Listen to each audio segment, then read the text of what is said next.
મિત્રો ચોથી કવિતા જોઈએ, પોએમ ફોર. તો વેનીલા ટ્વાઇલાઇટ.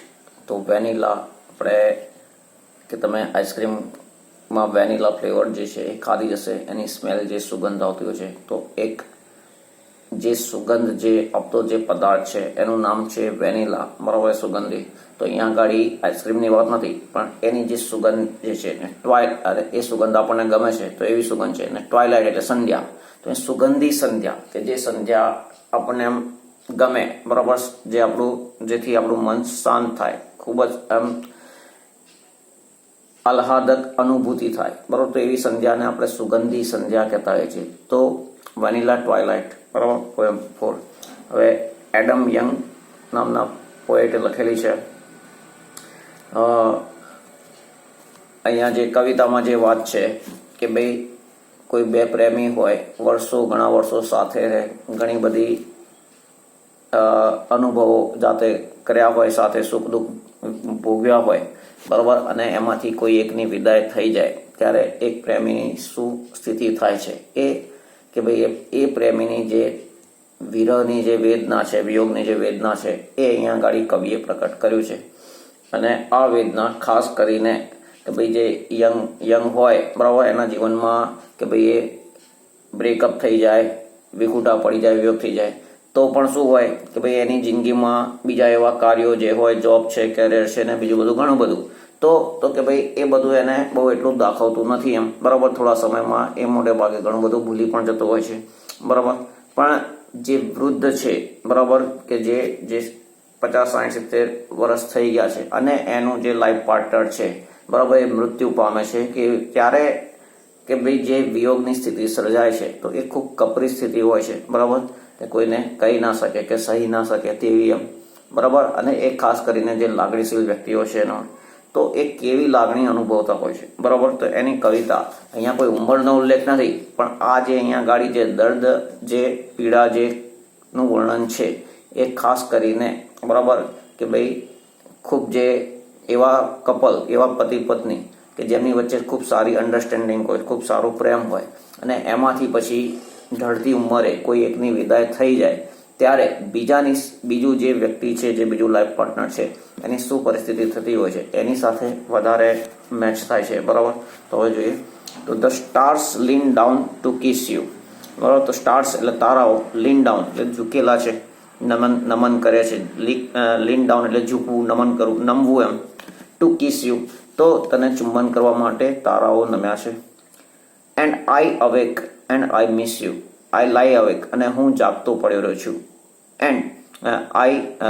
એન્ડ મિસ યુ, અને તારી ખોટ સાલવી, મિસ એટલે ચૂકી જવું થાય, ખોટ સાલવી, તો અહીંયા આગળ ખોટ સાલવી, તને યાદ આવી. અને આઈ લાઈ અવેક, તો હું જાગતો પડ્યો રહ્યો છું, અથવા તો હું જાગતો છું.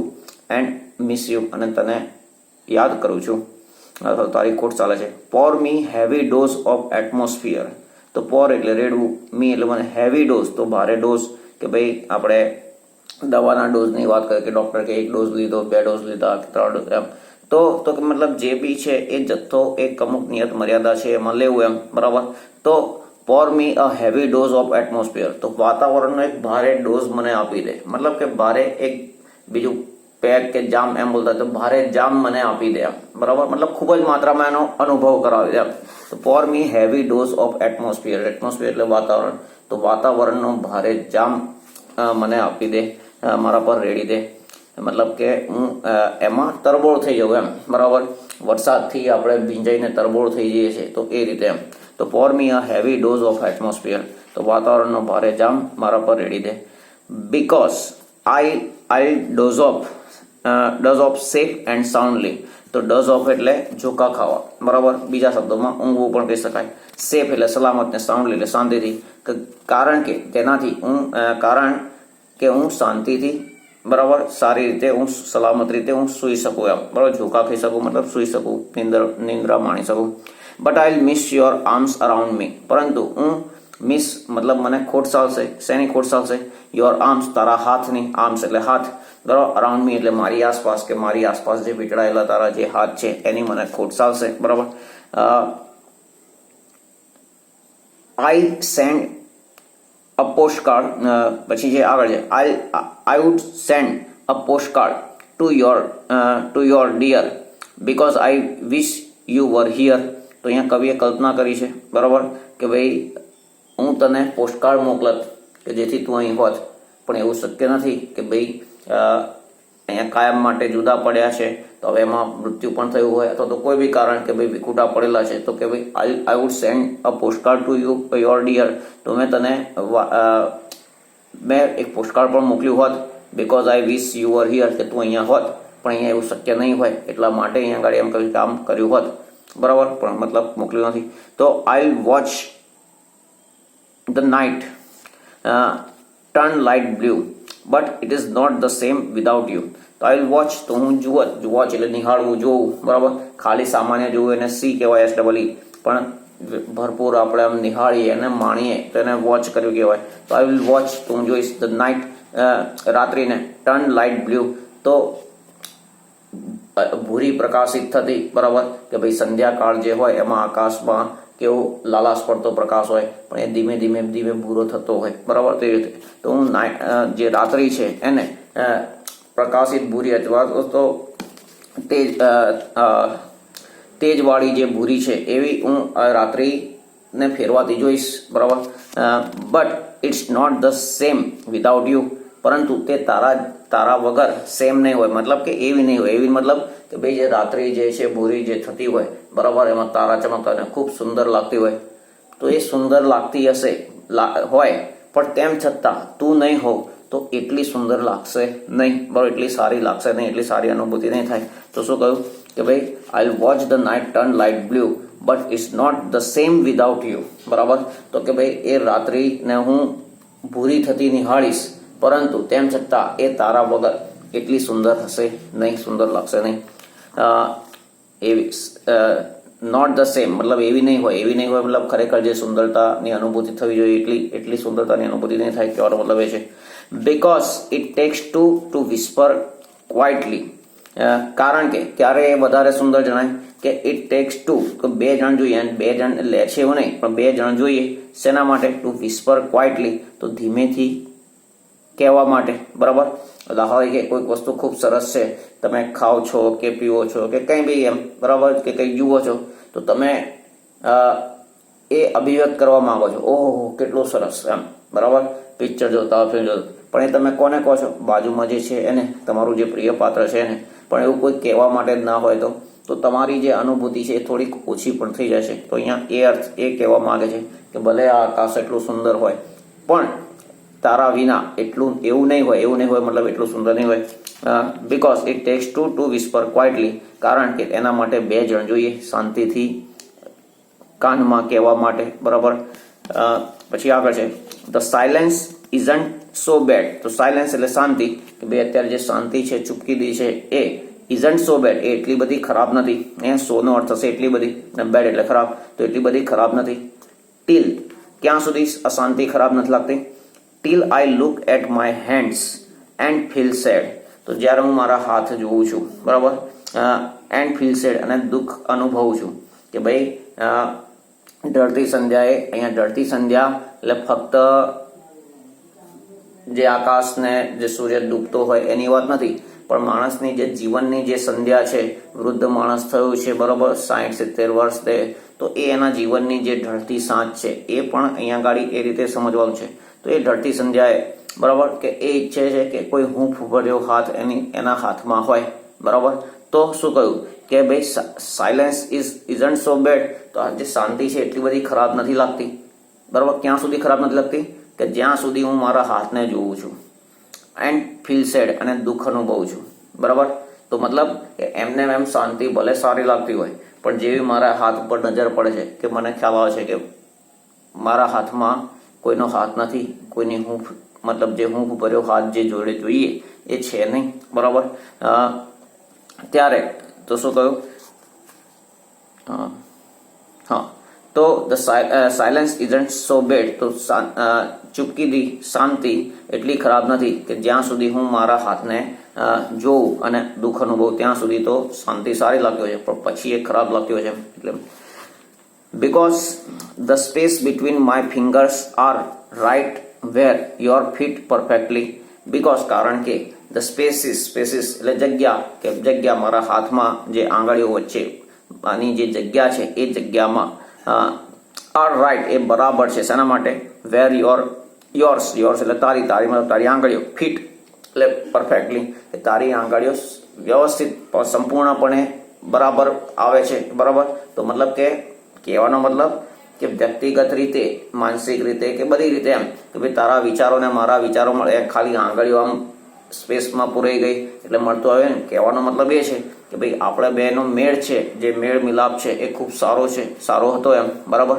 અને જે મળતી આવતી આંગળીઓ હતી એને મારી આંગળીઓની વચ્ચે જે જગ્યા છે એમાં હવે એ આંગળીઓ છે નહીં બરાબર આઈ find repose in new ways though I haven't slept in 2 days તો I'll find તો હું શોધી કાઢીશ repose એટલે થોભવું વિરામ મેળવો આરામ મેળવો in new ways તો નવી રીતે હું નવી કોઈ રીતે એક વિરામ મેળવીશ આરામ મેળવીશ કે ભાઈ આ એક થાક છે એકલતાના થાક જેમ આપણે કશું થાકી જઈએ કોઈ કામ કરતા હોય ખૂબ કામ હોય તો થોડી વાર આરામ કરીએ છીએ તો અહીંયા આ જે વ્યક્તિ જે છે કે ભાઈ કોઈ એવું કોઈ કામ નથી કરતું પણ એને એકલતાનો થાક લાગી રહ્યો છે જે વિદાયનો બરાબર છે વિયોગનો જે તો એ થાકનામાં હું આરામ કરવાની બરાબર ન્યૂ વે નવી કંઈક નવી રીત કે ભાઈ આપણે શું કરીએ છીએ ટીવી જોઈએ કે બીજું કંઈ કરે તો એમ કે હું નવી રીતો શોધી કાઢીશ બરાબર આરામ કરવાની જો કે આઈ હેવન્ટ સ્લેપ ઇન 2 days કે ભાઈ આવી રીતો શોધવા છતાંય સો આઈ હેવન્ટ સ્લેપ ઇન 2 days તો હું 2 દિવસ સુધી ઊંઘ્યો નથી બરાબર ભલે હું હજુ પણ પ્રયત્ન કરતો રહીશ નવી રીતો શોધવાનો પણ હું 2 દિવસ સુધી ઊંઘ્યો નથી ધો આઈ હેવન્ટ સ્લેપ ઇન 2 days 2 દિવસમાં ઊંઘ્યો નથી બરાબર તેમ છતાં હું હજુ કંઈક ને કંઈક નવી રીતો શોધતો રહીશ બરાબર because cold nostalgia chills me to the bone તો બીકોઝ કારણ કે કોલ્ડ એટલે શાંત ને નોસ્ટેલ્જિયા મતલબ જે વિખૂટા પડવાની જે લાગણી છે વિદાયની જે લાગણી છે બરાબર ચિલ્સ એટલે ઠંડુ કરી દેવું થીજવી દેવું મી એટલે મને ટુ ધ બોન એટલે હાડકા તો હાડકા થીજવી દે કે ભાઈ આપણે શિયાળામાં શબ્દ કે સમાચારમાં તમે સાંભળતા હશો વાંચતા હશો કે હાડ થીજી દે તેવી ઠંડી તો હાડ થીજી દે હાડ એટલે હાડકા ને થીજવી દે તેવી ઠંડી તો અહીંયા કઈ ઠંડીની વાત નથી પણ માણસ લાગણી શૂન્ય થઈ જાય એટલે ઠંડો થઈ જાય તો એ અર્થમાં છે અહીંયા કે ભાઈ તારી હાજરી નથી તો કોઈ લાગણીઓ રહી નથી બરાબર એટલે કે હાડકા થીજી ગયા છે એમ તો એવું લાગણી શૂન્ય થઈ ગયો છે એમ તો કારણ કે જે વિદાયની જે ઠંડી મતલબ લાગણી શૂન્યતાની જે લાગણી છે એ મારા હાડકાને થીજવી દે છે બટ ડ્રેન્ચ ઇન વેનીલા ટ્વાઇલાઇટ તો ડ્રેન્ચ એટલે ડૂબેલું હોવું એનાથી ભીંજાયેલું હોવું ઇન વેનીલા ટ્વાઇલાઇટ તો વેનીલા એટલે સુગંધિત ટ્વાઇલાઇટ સંધ્યા તો પરંતુ હું સંધ્યામાં ભીંજાયેલો છું અથવા તો તરબોળ છું બરાબર કે ભાઈ આપણે પાણીથી તરબોળ થઈ ગયા રસ્તા તરબોળ થઈ ગયા એવું બધું બોલતા હોય છે વરસાદ પડે તો અહીંયા આગળ જે વરસાદની વાત નથી પણ જે આ સંધ્યા જે છે બરાબર એ સંધ્યાથી હું તરબોળ થઈ ગયો છું તો but drench in vanilla twilight I'll sit on the front porch all night તો આઈલ સીટ તો હું બેસીશ ઓન ધ ફ્રન્ટ એટલે આગળ પોર્ચ એટલે જે ઓસરી છે રવેસી છે બરાબર જે ઘરની આગળ કે જ્યાં બાલ્કનીમાં ઉભા રહીને આપણે આકાશ જોતા હોઈએ છીએ બહારની દુનિયા જે જોતા હોઈએ છીએ બરાબર રૂમની અંદરની વાત નથી તો એ બહારનો જે ભાગ છે બરાબર એ આવો ત્રાસો કે છાપરાવાળો કે એવો ભાગ બનાવેલો હોય છે કેવો એમ બરાબર તો એ પોર્ચ થયું બીજું ઓસરી રવેસી એમ પણ બોલતા હોય છે તો કે ભાઈ રવેસીની આગળ હું ત્યાં બેસી રહીશ બરાબર ઓલ નાઇટ એટલે આખી રાત બધી રાત નહીં પણ આખી રાત બરાબર કે આગળ પણ કહ્યું કે 2 દિવસ સુધી હું ઊંઘ્યો નથી એમ બરાબર તો અહીંયા વાત તો માણસ જ્યારે એકલવાયું હોય તો કાં તો હિંચકા પર બેસીને હિંચકો આખો દિવસ હિંચકો ઝૂલાયા કરે કે રીતે એમ એકલવાયું પછી પેલી આરામ ખુરશી હોય છે આરામ ખુરશીમાં એ ઝૂલ્યા કરે બરાબર કે પછી આવી રવેસી હોય આવું પોર્ચ જે છે ત્યાં આગળ બેસી ખુરશી નાખી આરામ ખુરશી નાખીને બેસી રહે બરાબર તો એ એટલો શાંત ને એટલો ઠંડો થઈ ગયો હોય છે લાગણી શૂન્ય પણ થઈ ગયો છે બરાબર waste deep in thought because when I think of you I don't feel so alone તો વેસ્ટ ડીપ વેસ્ટ એટલે કમર ડીપ એટલે ઊંડું તો કમર સુધી ડૂબેલું બરાબર. તો કમર સુધી ડૂબેલો એટલે ખૂબ જ, જ્યારે માનો કે પાણી ભરેલું હોય તો કે ભાઈ કમર સમાન પાણી, એમ એવું કહેતા હોય છે, બરાબર. મતલબ ખૂબ જ પાણી. તો અહીંયા એટલો બધો ડૂબેલો ઇન થોટ એટલે વિચારોમાં. બીકોઝ કારણ કે when I think of you. હવે કેમ હું એટલા વિચારોમાં ડૂબેલો છું? તો કારણ કે હું જ્યારે તારો વિચાર કરું છું, when I think of you I don't feel so alone. તો મને એકલવાયું લાગતું નથી, હું એકલો છું એવું લાગતો નથી. કે ભાઈ વિચારોમાં પણ તું મારી સાથે તો છે, ભલે ભૌતિક રીતે, ફિઝિકલ શારીરિક રીતે નથી, પણ મારા વિચારોમાં. તો શું કહ્યું કે વેસ્ટ ડીપ ઇન થોટ, તો હું તારા વિચારોમાં કમરડૂબ હોઉં છું, મતલબ પુષ્કળ એમાં ડૂબેલો હોઉં છું. કારણ કે તારા વિચારોના કારણે so I don't feel so alone. તો મને એટલું બધું એકલવાયું લાગતું નથી. અલોન એટલે એકલું. As many times as I blink. તો બ્લિંક એટલે આંખના પલકારા. તો જેટલી વખત આંખના પલકારા મારું છું, મતલબ આંખો પલકે છે, બરાબર. I think of you two night. તો એટલી વખત હું તારો વિચાર કરું છું, મતલબ આંખોના પલકારા બંધ થાય છે ખરા? ના, સતત ચાલુ જ રહેશે, બરાબર. તો એટલી વખત મતલબ કે સતત હું તારો વિચાર કરું છું. તો શું? એઝ મેની મતલબ કે હવે ઊંઘતા એ તો આંખોના પલકારા ના મારે, પણ જાગતા એ તો આંખો પલકારા મારવાના જ છે, બરાબર. તો કે ત્યાં સુધી એમ, એટલે મતલબ કે બધો જ સમય આઈ થિંક ઓફ યુ, બરાબર, ટુ નાઇટ. તો હું આખી રાત તારા વિચાર કરીશ. I think of you two night. તો આજે રાત્રે, ટુ નાઇટ એટલે આજે રાતે, તો હું તારા જ વિચારો કરીશ, બરાબર. કે ભાઈ આગળ પણ 2 દિવસથી કરે છે ને હજુ પણ તારા જ વિચારો ચાલુ રહેશે, એમ તારા જ વિચારો કરીશ. Van violet ice gate brighter. જ્યારે વાયોલેટ, તો વાયોલેટ એટલે જાંબલી. તો જાંબલી આંખો મતલબ અથવા તો બુરી આંખો, ગેટ બ્રાઇટર એ તેજસ્વી થશે. તો મતલબ કદાચ એવું થાય કે ભાઈ ઊંઘ આવી ગઈ અને એમ આંખો જે છે એ પછી એક તેજ આવશે આંખોમાં, કે અત્યારે તો એક થાક છે, બરાબર. કે ભાઈ રાત્રિનો જે પ્રકાશ છે, ભૂરો રંગ કે જાંબુડિયો રંગ કે એ શું કે ભાઈ આખા દિવસ એ શાંત રંગ થયા, બરાબર. તો શાંત રંગ થયા ક્યારે થાય? તો માણસ થાકી ગયું હોય ત્યારે એ રીતે. એમ તો કે અહીંયા શું કહે છે? Van violet ice gate brighter. તો જ્યારે જાંબલી આંખો, જાંબુડિયા રંગની જે આંખો છે એ તેજસ્વી થશે, મતલબ કે થાક ઓછો થશે, એમ બરાબર. એમાં એક ઉર્જા આવશે. And heavy wings grow lighter. અને જે ભારે પાંખો, મતલબ કે જે શરીર છે કે મન છે કે જે ભારે થઈ ગયું છે, બરાબર, એ શું થશે? તો વિંગ્સ ગ્રો લાઇટર. અને જે પાંખો છે એ હળવી થશે, મતલબ વિચારો હળવા થશે, એમ કે શરીર હળવું થશે, એમ. ત્યારે I taste the sky and feel alive again. ને ફરી પછી હું આકાશનો અનુભવ કરીશ, મતલબ જે વિશાળતા જે છે એનો અનુભવ કરીશ, બરાબર. And feel alive again. અને ફરીથી હું જીવંત અનુભવીશ, બરાબર. જીવંતતા અનુભવીશ, એમ મતલબ સજીવન થઈશ, એમ બરાબર.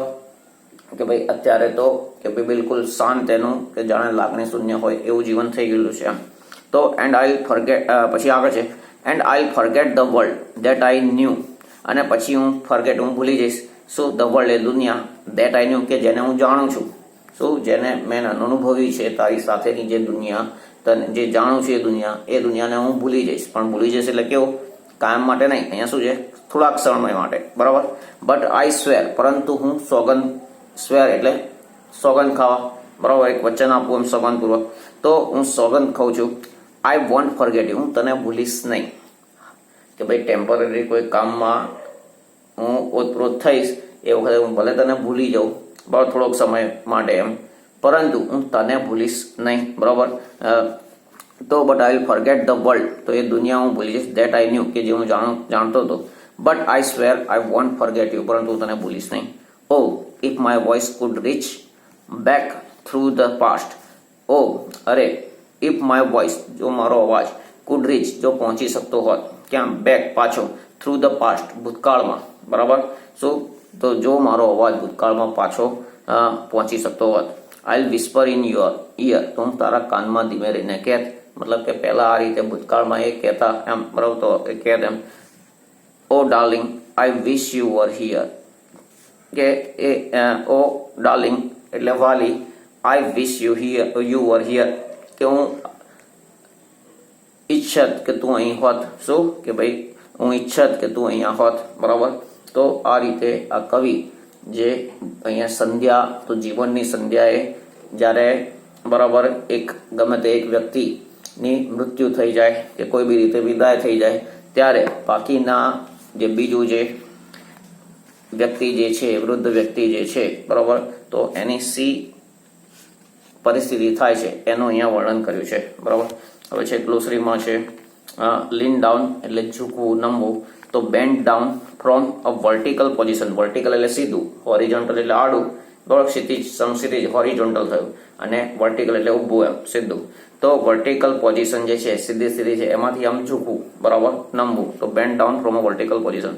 પોર એટલે રેડવું. તો અહીંયા ગાડી છે કોઝ અ લિક્વિડ પ્રવાહી two flow out from a container.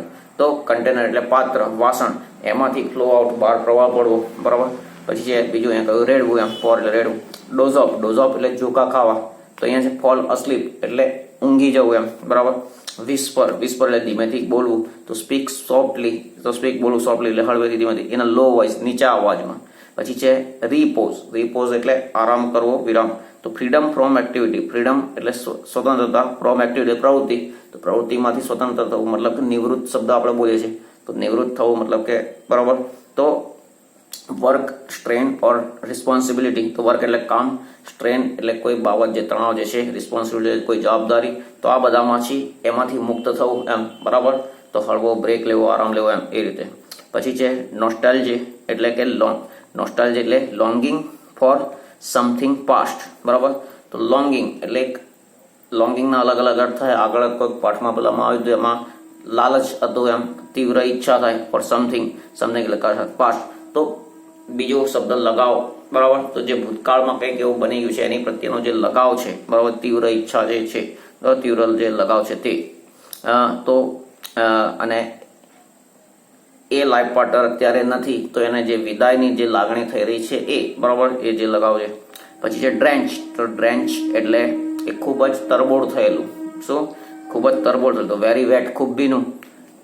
Specially with rain water. તો મેં બરાબર હમણાં કહ્યું હતું કે ભાઈ વરસાદ આવે ત્યારે આપણે એમ કહેતા છે પાણીથી રસ્તા તરબોળ થઈ ગયા, કે ઝાડ તરબોળ થઈ ગયા, કે અમે તરબોળ થઈ ગયા ભીજાઈને એમ.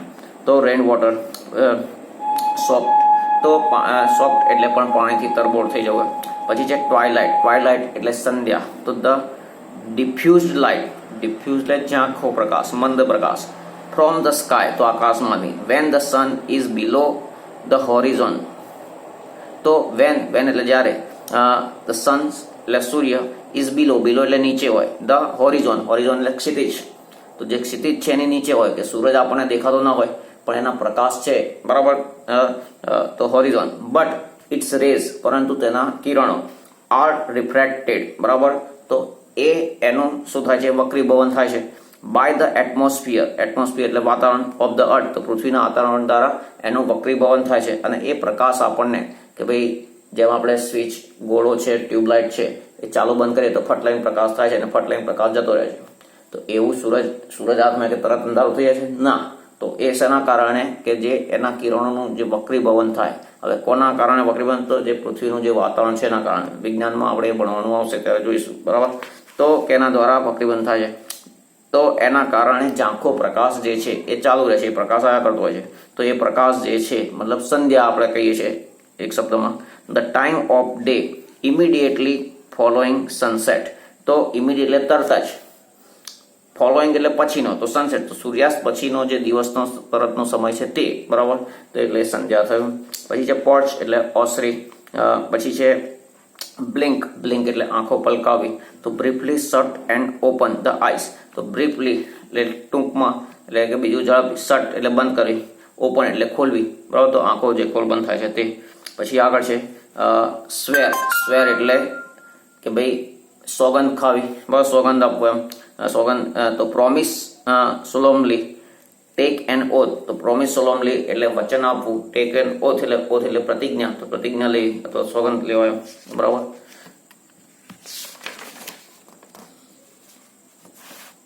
તો ઇંગ્લિશમાં જે બધા જે મેઇન જે ટેક્સ્ટ છે એના બધા 10 જે લેસન છે એ પૂરા થઈ ગયા, અને 4 કવિતા પણ, બરાબર. હવે એક એડિશનલ ટેક્સ્ટ બુક એક આવતી હોય છે, બરાબર, બ્લેક બકની. તો એ બ્લેક બકમાં હવે ખૂબ વધારે ઘણા બધા પાઠો છે, લગભગ 30-32 કેવા ને લાંબા ને એ બધા એમ. પણ એમાંથી પૂછાય છે ખાલી 10 માર્ક્સનું. એ 10 માર્ક્સમાં જે અગત્યના ફકરા ને બધું જે હોય છે આપણે પછી જોઈ લઈશું, બરાબર. અને ટાઈમ રહેશે બહુ પહેલાના સમયમાં 2-3 વર્ષ પહેલાં જ્યારે આવી ત્યારે મેં આખું હું ભણાવતો હતો, પણ પછી એમાં માર્ક્સનું વેટેજ ખૂબ એટલે ખૂબ ઓછું હોય છે, અને એ જે આવે છે પરીક્ષામાં એમાં ફકરો આપેલો હોય અને એની નીચે એના પરથી પ્રશ્ન લખવાના હોય, બરાબર. તો એ રીતનું હોય છે, એટલે ફરી જ્યારે વધારે ટાઈમ રહેશે ત્યારે એમાંથી એ લઈશું એમ, બરાબર. તો એમાં સમય વધારે જાય છે અને માર્ક્સ ખૂબ ઓછા છે, બરાબર. હવે તમારે બીજી વસ્તુ કે ગ્રામર જે છે એ લાવી દેવાની છે, બરાબર. નવનીતની ગ્રામર આવતી હોય છે, બીજું માર્વેલની. કેટલીક વાર સ્કૂલમાંથી માર્વેલની મંગાવતા હોય છે અને કેટલીક વાર નથી પણ મંગાવતા, બરાબર છે. તો એમાંથી ચલાવે કે ના ચલાવે એવું પણ હોય છે. તો તમારે એક તો પહેલાં અત્યારે નવનીતની જે ગ્રામર જે છે એ લાવી દેવાની, અને એમાંથી પછી આપણે બીજું આગળ લઈશું કે પહેલાં એસે, જે નિબંધો છે, રિપોર્ટ રાઇટિંગ છે, એવું બધું સમજાવી દઈશું, બરાબર. અને પછી બીજું ગ્રામેટિકલ જે બધું હોય એ બોર્ડ ઉપર આપણે પછી લઈશું એમ, બરાબર. તો હવે અત્યાર સુધીમાં જે પાઠ જે ચાલ્યા છે ઇંગ્લિશમાં, તે બધાના સવાલ જવાબ, એની શોર્ટ નોટ્સ, એ બધું ખાસ કરી નાખજો. સમાજમાં જે ચાલ્યું બધું, સમાજમાં બધા પાઠ ચાલી ગયા, તો એમાં નાનું નાનું 1 માર્ક્સનું પણ અને મોટું છે એ પણ બધું તૈયાર કરવાનું, બરાબર. અને 1 માર્ક્સના માટે તમે ગાઈડનો તો ઉપયોગ કરી શકો, સાથે સાથે પાઠ ખાસ વાંચવાના, કે કોઈ બી જગ્યાએથી પ્રશ્ન બનાવીને પૂછી શકે છે, બરાબર. અને તમારે આખી બુકમાં બધી જગ્યાએ અંડરલાઈન છે કે બીજી નોટ છે, જે લખવાનું એ લખી નાખવાનું. બીજું, ગાઈડમાંથી તમે સવાલ જવાબ, મોટા મોટા સવાલ જવાબ તૈયાર કરો ત્યારે સમજાયેલું છે કે મુદ્દા પાડી નંબર આપી ને દરેક જે 2-3 વાક્યનો જે મુદ્દો છે તો એમાંથી કોઈ કીવર્ડ્સ, કોઈ મુખ્ય શબ્દ એવો શોધી કાઢવાનો જેનાથી તમને આખો મુદ્દો યાદ રહે. અને એવા શબ્દોનું એક લિસ્ટ પણ તમારે પ્રશ્ન જે છે લખેલો ત્યાં આગળ એવું પ્રશ્નોનું લિસ્ટ એવા શબ્દોનું લિસ્ટ બનાવી દેવાનું. માનો કે 10 મુદ્દા છે તો 10 શબ્દો, એમ એ 10 શબ્દોને વારે વારે એને રિમાઇન્ડ કરતા રહો, યાદ કરતા રહો, બરાબર છે. તો એના આધારે પેલા મુદ્દાઓ પણ યાદ આવી જાય. તો એ રીતે તમારે બધું તૈયાર કરતું રહેવાનું છે, બરાબર. અને બીજું પછી આગળ આપણે જોઈશું. તમારે શું, એક તો ગ્રામર ખાસ જેની જોડે ના હોય લાવી દેજો. હવે તો બધી દુકાનો ખુલ્લી ગઈ છે, બરાબર. જેવી સરકાર છૂટ આપશે એટલે તરત આપણે ટ્યુશન જે રૂબરૂ છે એ પણ શરૂ કરી દઈશું. ત્યાં સુધી આ ઓનલાઈન જે આપણે રીતે ચાલે છે એ રીતે શીખવાનું તો ચાલુ જ રહેશે, બરાબર.